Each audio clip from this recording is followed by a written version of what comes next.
For years, my car had an annoying issue. Rough idle, inconsistent running, no power to the idle air control valve, and no real answers. I tested everything. Sensors, wiring, voltages, even replaced parts that didn't help. Nothing made a difference. Then I finally looked into the overvoltage protection relay, the OVP. It protects the ECU and critical engine electronics from voltage spikes. Mine was original, and after decades of heat and age, it had failed silently. I swapped it out with a new geeb relay, turned the key, and instantly the engine ran smooth. No more rough idle, no hesitation, everything just worked. After chasing this issue since 2018, I finally found the fix.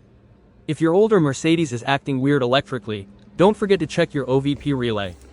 It might be the cheapest and most satisfying fix you'll ever make.